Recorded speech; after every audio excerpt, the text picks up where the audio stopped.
First off, I'm going to define self-help as content that helps people improve their own lives and overcome obstacles. The definitions online say that you do this without the help of others, which is true in a sense because no one can make another person get help. It's their own choice.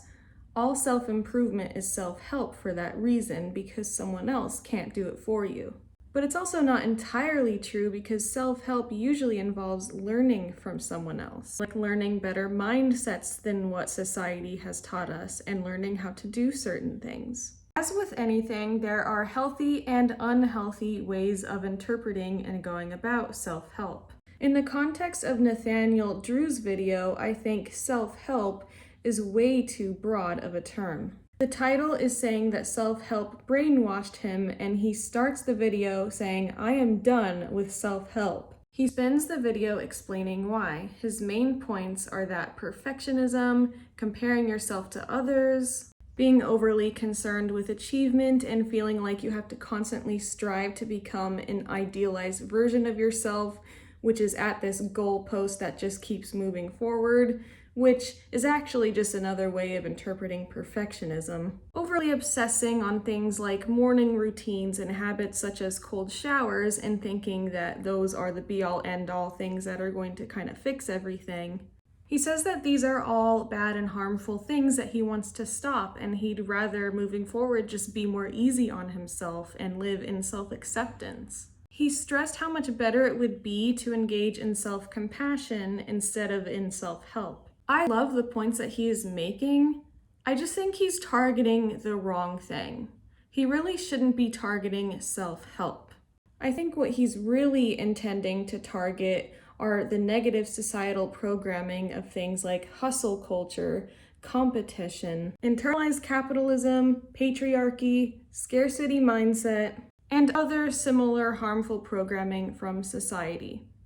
Now, the ironic part is that genuinely good self-help content literally seeks to help people liberate themselves from these very things. Again, he emphasizes choosing self-compassion instead of self-help. Well, here's a really good book, literally called Self-Compassion, and I found it in the self-help section. So I think it's really more about the type of self-help. I think what you're really talking about is hustle culture, goal-achieving obsessions, striving for perfection, and overvaluing masculine traits such as productivity while undervaluing feminine traits such as emotions and rest. So with what Nathaniel is referring to, I think of get-rich-fast programs, scams, dishonest representations of people's lives, content promoting that all you need to do to be a CEO and live in a mansion is to work really hard. But when we look at our current systems and how embedded they are with poverty, sexism, and racism, etc., we see that this idea is not equally accessible to everyone. So that type of self-help really isn't helpful at all.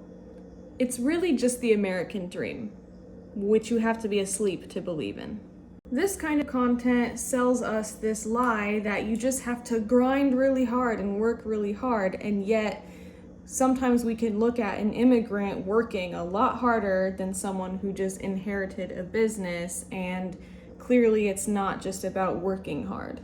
But if we all believe this lie, we're all gonna work really hard, and that's gonna keep society going as it has been. So this is not self-help. Truly good self-help is more to do with healing traumas, improving your thoughts about yourself, empowering yourself to stop toxic behaviors and cycles, so that you can be kind to yourself and others and leave the negative programming behind in favor of more loving and kind programming. There's a huge difference. Ironically, Nathaniel's video literally is a self-help video because it gives people the knowledge to help themselves stop engaging in things like perfectionism. So maybe instead of scrapping self-help, we should just apply mindfulness and discernment to the content we approach, which are skills that you learn from self-help, to sort out what kind of self-help content is healthy and what is unhealthy. So I'll give a couple of incomplete lists of examples.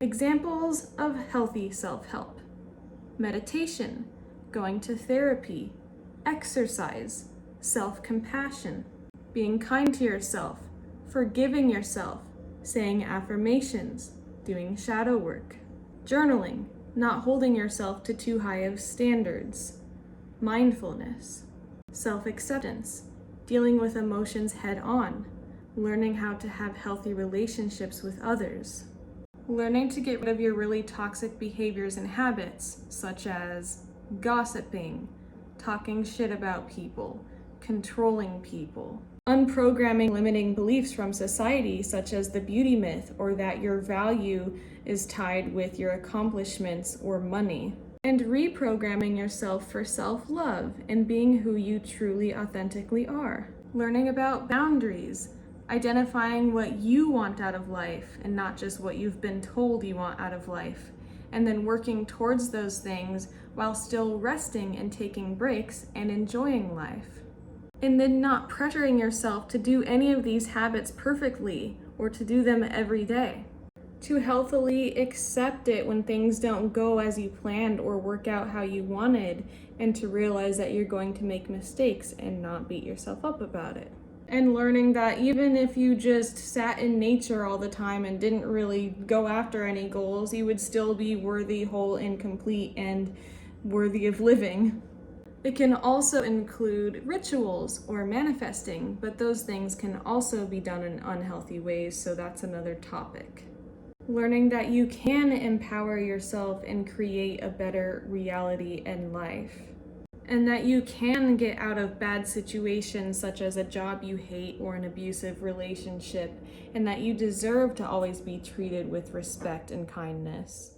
So examples of unhealthy self-help would be things like always grinding, good vibes only, toxic positivity, faking it, comparing yourself to others, highlight reels on social media, over-consuming or being addicted to self-help content, perfectionism, being more concerned with aesthetics and your self-image than with authenticity and being present, doing something just to post it, consistently working way too long of hours and losing sleep, beating yourself up when you fall short of an image of perfection or an ideal, making your whole life and value of self all about doing, achieving, and accomplishment, making life all about materialism, money, making it to the top, proving others wrong, over-obsessively wondering what you need to do to change yourself or to improve, and not being able to just relax and enjoy anything. Obsession with routines, thinking that there is a quick fix to your problems. The mindset of if I have fill in the blank, then I will be happy.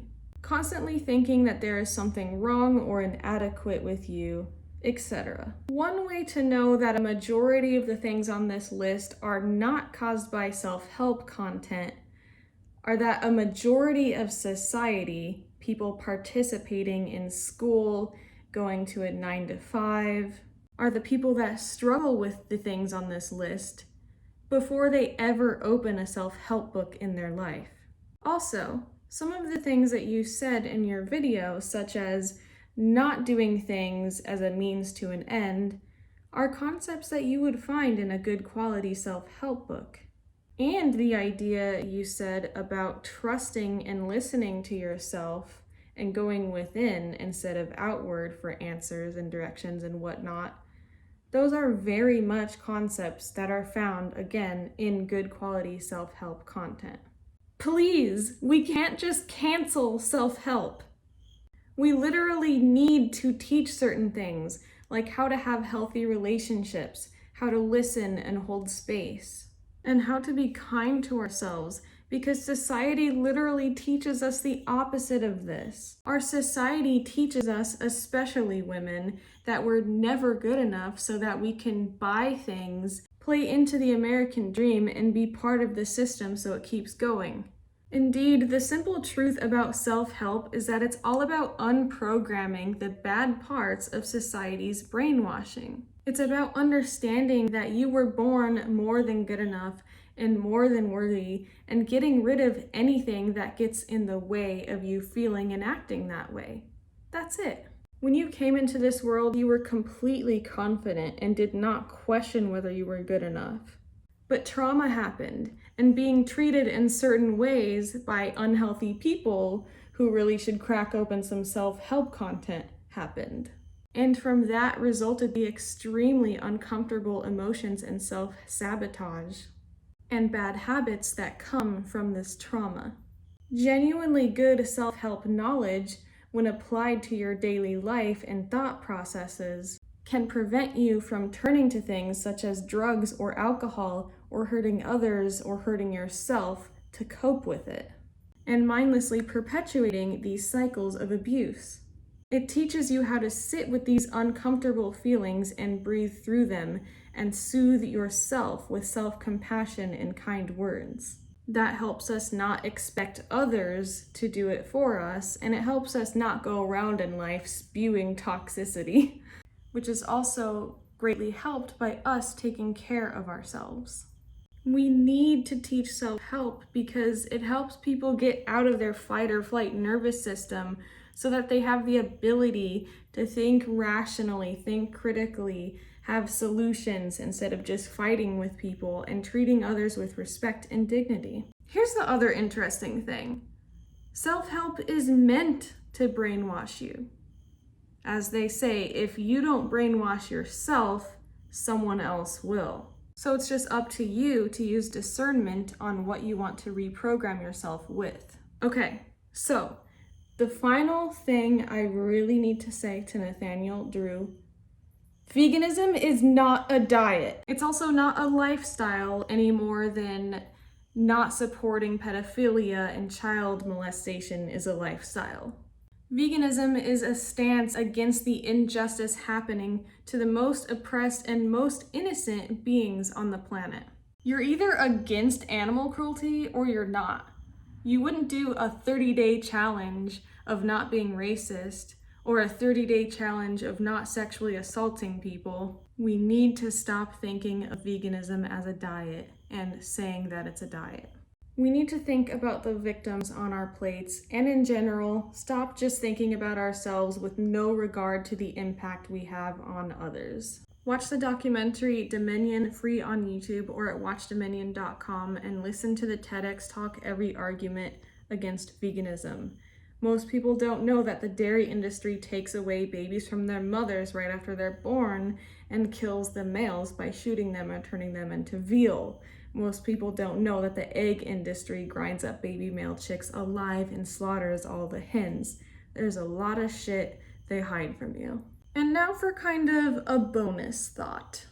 Now I'm assuming that it's because the masses love hearing good news about their bad habits and that the algorithm does well with these kinds of titles. But what the fuck is going on with these really popular videos that people make deterring people away from really positive movements such as veganism, boycotting fast fashion, minimalism, environmentalism, different forms of anti-oppression activism with humans, and healing and improving one's life? Like, I'm genuinely curious what motivates people to deter people away from movements that literally help people, the planet, and animals. Can we not just, critically analyze things without throwing them away completely anymore? Going against positive movements seems like a growing trend, and I'm just genuinely confused. I think a lot of the times it's partly motivated by people feeling too pressured to adhere perfectly to these movements, to which I would say, pick up a self-help book. And remember that these movements are not about perfection, they're just asking us to all do our best. Thank you for watching this video. My name's Alisia Demi. I make a lot of vegan activism content. I make vlogs that have self-help types of inspired messages that you can take away when you watch them. I do some camping and living in the car types of stuff. I show a lot of nature. I'm into art and music. I'm into self-empowerment, whatever, witchcraft. If any of that sounds good, you might want to subscribe. I want to post video disclaimer. I struggle with perfectionism all the time. It's like one of my biggest issues. And I struggle with a lot of the things that he talked about in his video. It's just I'm trying to make the point that that comes from societal programming, not from good quality self-help and well understood self-help. That's it. You know, we're all just doing our best, and that's okay, and that's enough. I have consumed a lot of various different kinds of self-help content over the last 3 years, so I have read some bad books and heard some bad ideas. And so you just have to use discernment, and hopefully this video can help you be a guide, especially if you're just starting out, so you can avoid getting sucked into some of the not so good paths in the self-help world. I like to say if you're not hurting anyone, then you can't really be failing. So get out there, be yourself, enjoy, have fun, do fun things. Bye.